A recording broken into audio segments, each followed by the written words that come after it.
Bonjour tout le monde, j'espère que vous allez bien. On se retrouve aujourd'hui pour le 10e épisode du podcast. Et je pense que vous posez tous la question, mais la réponse est non, je ne suis pas mort, je suis bien vivant. C'est vrai que j'ai mis un peu de temps à sortir cet épisode-là, mais j'avais plusieurs raisons que je vais expliquer. Alors déjà, oui, j'ai lu des mangas entre-temps, c'est pas le problème. C'est juste que je m'étais lancé dans une série moyenne slash longue qui était un manga de sport. Et vu que j'en avais déjà fait pas mal, je me suis dit, bon, je vais pas en parler, même s'il était quand même excellent. C'est un des meilleurs que j'ai lu récemment. Je me suis dit que j'allais juste en parler sur Insta, comme ça en privé, quoi. Il y a eu aussi beaucoup de sorties jeux vidéo qui m'ont beaucoup impacté, ce qui fait que j'ai pas mal passé de temps sur la Play. Donc c'est pour ça aussi également que j'ai pas sorti d'épisode. Et bien sûr, une des raisons également, c'est que j'avais la flemme. Voilà, on va pas se mentir. J'avais des idées, mais j'étais pas forcément chaud à 100% pour les faire. Donc je me suis dit, bon, il vaut mieux attendre. Comme j'avais dit à chaque fois, il n'y a pas forcément de rythme. Et j'en fais vraiment quand je me sens. Et je pense que là, c'est le moment de parler d'un manga qui, déjà, est assez intéressant. Mais en plus de ça, complètement différent de tout ce qui a été fait avant. C'est pas de l'horreur, c'est pas du sport, voilà, c'est quelque chose vraiment d'assez différent. Donc pourquoi pas en discuter. C'est pour ça qu'aujourd'hui on se retrouve. Le manga du jour, c'est un seinen bien sûr.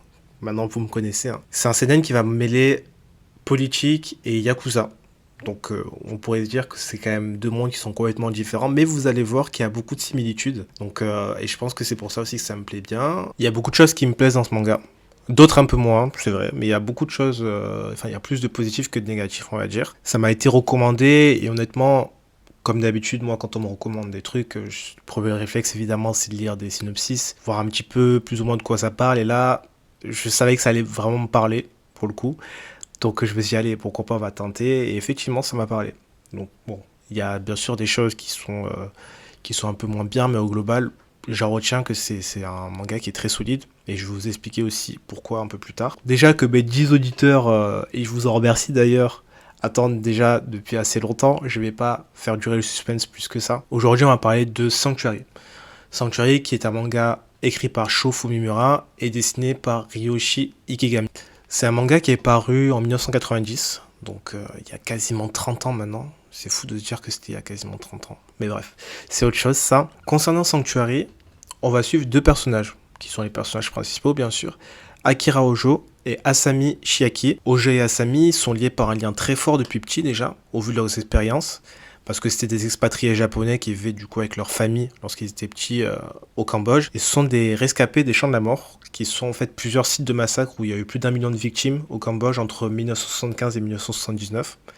Donc source Wikipédia, je suis littéralement en train de lire la fiche Wikipédia d'ailleurs. Mais voilà, c'était pour vous donner un peu un aperçu, vous montrer un petit peu dans quel style d'environnement ils ont grandi et pourquoi en fait ils ont ce lien très fort qui sera développé bien sûr par la suite, mais ça permet vraiment de poser les fondations on va dire. Donc voilà, ça c'est vraiment pour la partie flashback de Hojo et Asami, pour montrer un petit peu dans quel environnement ils ont grandi. Et maintenant on va retourner dans le présent entre guillemets, où là on va parler de Hojo qui est littéralement un Yakuza, et Asami qui est un politique en devenir. Hojo également est un jeune Yakuza, hein. En fait, ce qui est déjà mis en avant et ce qui est tout le temps mis en avant, c'est toujours cette opposition entre Hojo et Asami qui ont pris des chemins complètement différents. L'un veut devenir un des plus grands politiques de son pays et l'autre veut devenir le plus grand Yakuza de son pays. Donc déjà, moi j'aime beaucoup ce côté un peu opposition. En tout cas, voilà, ça va vraiment être le fil conducteur de l'histoire. Comment se passe le côté Yakuza pour Hojo et comment se passe le côté politique pour Asami. Mais étant donné qu'ils ont pris quand même deux chemins qui sont complètement différents, ils ont tous les deux un seul rêve qui est d'atteindre le Sanctuary.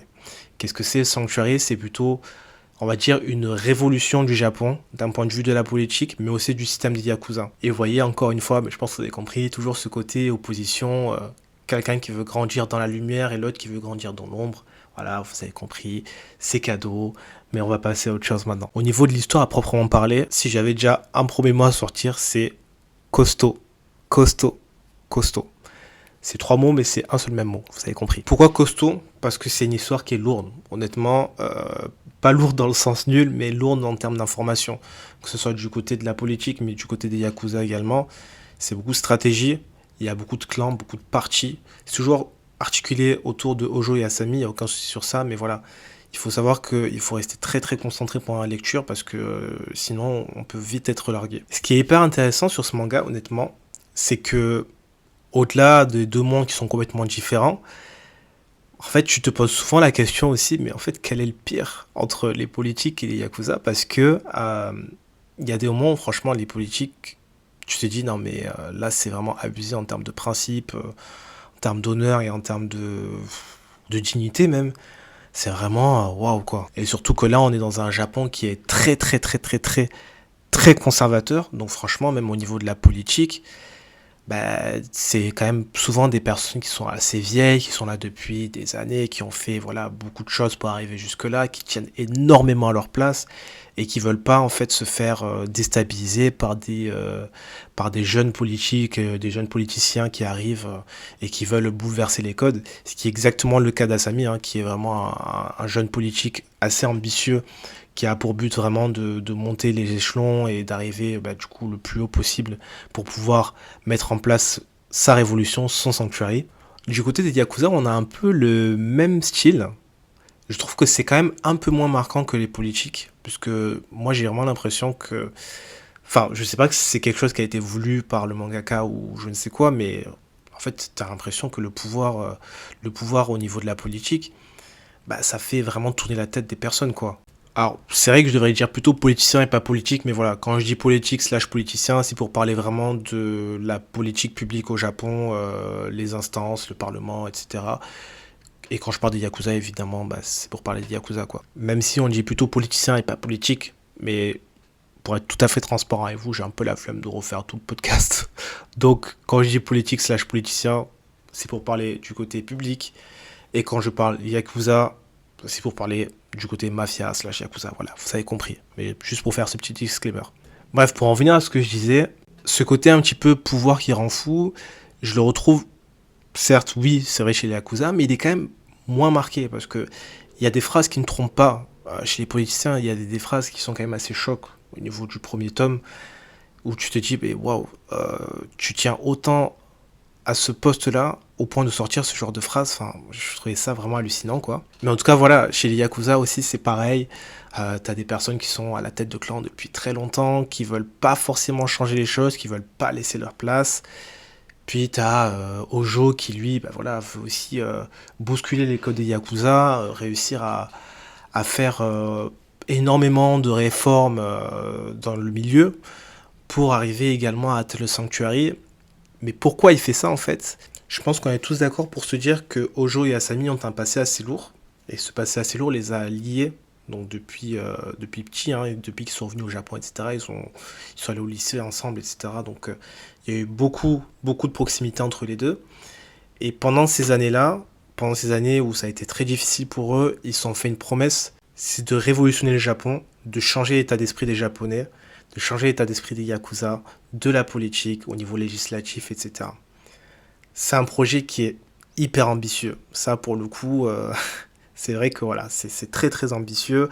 Surtout qu'on connaît le Japon, que ce soit même aujourd'hui, mais surtout avant, un pays qui est quand même très conservateur, très collectiviste aussi également. Donc voilà, si tu te mets un peu à sortir des clous, à vouloir proposer quelque chose de différent, on va te voir un peu comme un fou, quoi. Je vais pas aller extrêmement dans le détail dans l'histoire, parce que j'ai pas envie honnêtement de spoiler trop de choses, parce que malheureusement, bah, c'est quand même, bah, comme je vous ai dit, c'est beaucoup de stratégies, beaucoup de clans, beaucoup de batailles sur des sujets qui sont bien précis.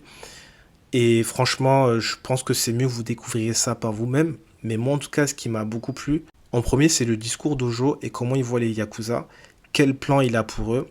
Et honnêtement, je me disais, ah ouais, c'est quand même un sacré truc. Et c'est vraiment pas con du tout. Et pourtant, à choisir, j'ai largement préféré la lutte de pouvoir côté politicien avec Asami, hein, parce que je trouve que les histoires étaient beaucoup plus intéressantes. Les opposants politiques étaient beaucoup plus intéressants également. Je pense à Isaoka, qui est vraiment le Ops numéro un. Il représente vraiment tout ce qui est dégueulasse chez un politicien. Honnêtement, tout ce qu'on déteste, tout ce qu'on n'aime pas. Je trouve que c'est vraiment une belle réussite. C'est vraiment un sacré Ops, parce que il a toujours de la ressource, il revient toujours avec des armes beaucoup plus fortes et des stratégies plus fortes. Il arrive vraiment à se battre jusqu'à la fin et vraiment chapeau parce que je trouve que c'était un sacré opposant pour le coup. Mais voilà, pour en revenir à Ojo, ses motivations étaient plus que louables et évidemment Asami complète bien cet état d'esprit, parce que lui aussi, il a des motivations qui sont propres à lui et qui sont tout à fait recevables, mais Ojo reste Ojo et je trouve qu'il est beaucoup, beaucoup plus charismatique aussi. Je vais pas aller plus que ça dans le détail au niveau de l'histoire, mais là, je vais vraiment parler de ce que j'ai aimé en dehors de l'histoire. Et bien sûr, vous l'aurez compris, déjà, vous savez que je suis un grand fan des détails depuis toujours, mais les dessins, c'est une dinguerie. C'est une dinguerie parce que les personnages, ils sont si beaux, no homo, hein, mais ils sont magnifiques, que ce soit homme comme femme. Ils ont un chara-design, mais si épuré. En fait, le dessin est vraiment pur. Ils ont la classe. C'est que des mecs propres sur eux, donc c'est et les femmes aussi propres sur elles. Donc c'est vraiment très très plaisant à lire pour le coup pour ça. Autre point que j'ai beaucoup aimé, c'est la fidélité sans faille des Yakuza, de certains Yakuza, qui est très bien retranscrit par un personnage, et tous les principes également des Yakuza. Alors c'est vrai, ils tuent des gens. C'est vrai, ils tuent des gens, ils font des choses qui sont pas très bien, mais il y a un truc qu'on peut pas leur enlever, c'est que s'ils ont un leader en qui ils croient à 100%, bah, franchement, ils peuvent mourir pour lui. Et ça, je trouve que c'est louable. Voilà. Et je trouve que c'est bien retranscrit dans le manga. Moi, j'ai vraiment bien aimé. Il y a quelques personnages qui sont très grossiers, mais voilà. En fait, tu vois quand même au fond, ils ont énormément de principes, pardon. Et ça, c'est quelque chose que j'ai trouvé vraiment hyper intéressant. Je dirais pas que c'est non plus très touchant, mais voilà, c'est quelque chose qui est à souligner pour le coup. En tout cas, ces deux mondes s'entrechoquent très souvent. Et ce qui est très marrant, c'est que les politiciens sont là vraiment toujours à dire voilà que les Yakuza sont des racailles, qui font des choses pas bien, etc. Mais quand tu vois ce que eux font, les méthodes qu'ils utilisent, et j'en passe, enfin je me dis les mecs regardez-vous dans une glace quoi. Mais bon, ça c'est encore autre chose, mais il fallait que j'en parle. Les flashbacks, extraordinaires. Pas d'autre mot. C'est du 10 sur 10. Que ce soit l'ambiance, les dessins, la lourdeur aussi de tout l'environnement. Ça montre vraiment pourquoi Ojo et Asami sont très soudés aujourd'hui parce qu'ils ont vraiment survécu à l'enfer. Et ça, je trouve que c'est hyper bien retranscrit. Très honnêtement, je ne saurais pas mettre la main dessus, mais je ne sais pas pourquoi il y a quelque chose que j'adore dans le chara-design des Cambodgiens. Et honnêtement, je vous invite vraiment à lire même quelques pages du manga, parce que bon, après les flashbacks pardon, viennent quand même assez rapidement. Et j'aime beaucoup aussi le contraste des dessins entre les vieux et les jeunes. Franchement, c'est très très drôle, mais c'est fou comme à quel point les jeunes dans le manga sont très très beaux, très propres sur eux, bien coiffés, en place, etc. Et surtout du côté des politiciens, les vieux sont vus comme des croutons avides de pouvoir. Et je pense qu'à mon avis, c'est fait exprès comme quoi bah, là, ils sont à la hauteur de leur leader niveau méchanceté. Enfin, je pense que vous avez compris. Hein, au plus ils sont vicieux, etc. Et au plus ils sont laids. Et je pense que c'est très très bien retranscrit pour le coup dans le manga. C'est quelque chose qui m'a moins marqué du côté des Yakuza.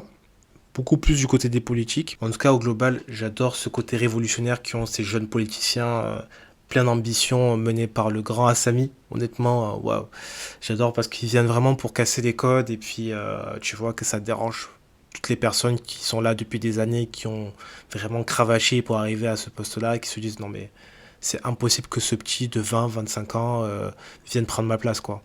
Et ça, je trouve que c'est trop marrant. Maintenant, on va passer sur le négatif, ce que j'aime moins. Honnêtement, je trouve que par moments, j'ai l'impression qu'il y a des facilités scénaristiques. Sur la construction de certaines relations, ça va un peu trop vite. Il y a des scènes que j'ai pas trouvées réalistes. Alors bon, c'est pas non plus le scandale du siècle, hein, parce qu'on reste quand même dans un manga. Évidemment qu'il y a des moments où, vas-y, ça peut ne pas être réaliste. Ok, il n'y a aucun problème. Mais je me suis dit, sérieusement, là, je trouve que déjà c'est mal amené et je trouve que c'est des choses qui sont tout à fait normalisées, alors que bon, c'est quand même très limite. Mais je veux pas développer plus que ça, parce que j'ai pas envie d'aller dans l'histoire, mais je pense que si vous lisez, je pense que vous allez tilter sur les mêmes choses que moi, parce que pour moi, ça m'a sauté aux yeux, littéralement. Et un point négatif, on va dire un bonus, qui est pas vraiment pour moi un négatif à 100%. J'ai dû relire par moments quelques passages, parce que ce serait mentir de dire que j'ai tout retenu d'un coup. Parce qu'il y a tellement d'informations que parfois tu te dis mais attends, lui il est dans quelle partie, pourquoi il fait ça, pourquoi il fait ci, lui il a fait quoi déjà, c'est qui lui, pourquoi il fait ça, enfin voilà, on se pose énormément de questions dans ce style là, mais après voilà, c'est pas non plus un point négatif, je l'ai vraiment mis parce que je suis pointilleux, hein, mais je pense que pour quelqu'un qui a l'habitude de lire des histoires assez complexes avec plein de personnages etc, ça va pas le déranger. Parce qu'au global, ça reste quand même un bon manga. Et même quand j'en parle là maintenant, je me dis putain, mais en vrai, il était vraiment très bien. En tout cas, pour conclure, moi, ce que je peux dire concernant Sanctuary, c'est que c'est un bon manga. Pour être très honnête avec vous, je sais pas ce qui manque pour que ce soit un excellent manga. Mais ce qui est sûr, c'est que c'est un manga qui change. Honnêtement, moi, j'ai passé un bon moment dessus. Voilà, c'est une bonne histoire structurée, même s'il y a quelques facilités scénaristiques par-ci par-là. Mais vas-y, il n'y a pas non plus de quoi chipoter énormément. Les motivations d'Ojo et Asami sont vraiment louables et sont très très bien. Elles sont bien justifiées et je trouve que c'est vraiment un point fort du manga. Mais avec du recul, je pense que c'est même pour moi le premier manga que je lis qui parle autant de politique. Alors bien sûr, il y a le côté Yakuza, comme je disais, il n'y a aucun problème. Mais je vous avoue que là, c'était... le synopsis m'a déjà beaucoup donné envie et je me suis dit que bon, voilà, je suis pas un grand fan de politique. Mais là, je me dis, ah, ça peut être quand même une histoire qui change, etc. Voilà, donc effectivement, disons que ça remplit mes attentes en vrai. En tout cas, voilà.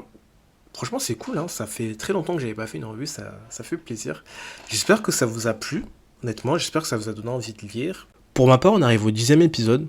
Je vous avoue que ça fait quand même beaucoup, même si ça a été lancé en fin d'année dernière, je crois que c'était octobre ou novembre, je me rappelle plus exactement. En tout cas, je suis super content. Je suis super content parce que sur les 10 mangas, j'ai réussi à faire parler de mangas qui étaient quand même assez différents, sans parler forcément de niche. Bon, c'est vrai qu'il y a quand même beaucoup de mangas de niche avec du recul, j'avoue. Mais j'essaye de pas trop faire manga sport, parce que honnêtement, si je m'écoutais, j'avoue que je ferais énormément de manga sport, mais voilà, j'essaye de faire un truc assez diversifié pour que ça plaise à tout le monde et que ça me plaise à moi aussi. Ça me permet de, voilà, voir un petit peu d'autres styles un peu hors du commun.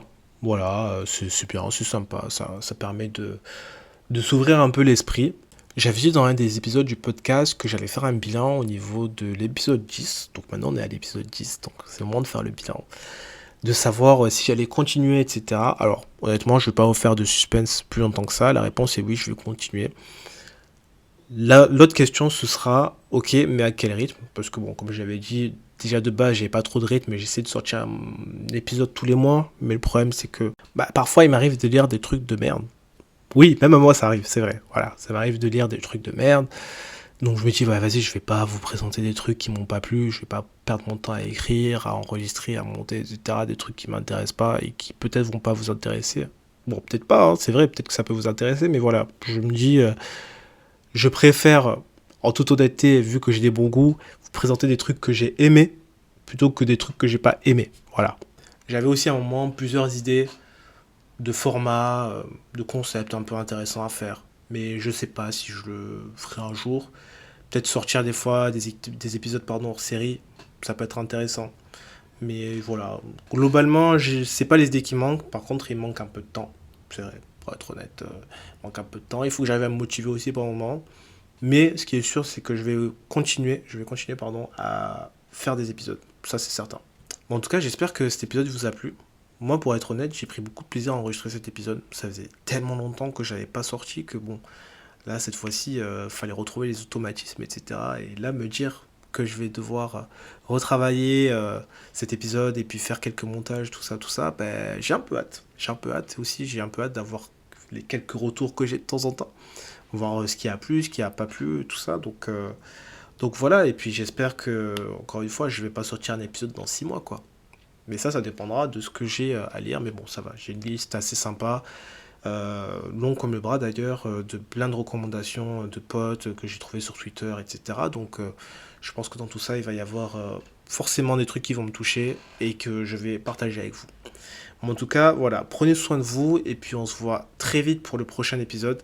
Pas dans 6 mois encore une fois. Merci à vous. Bye bye.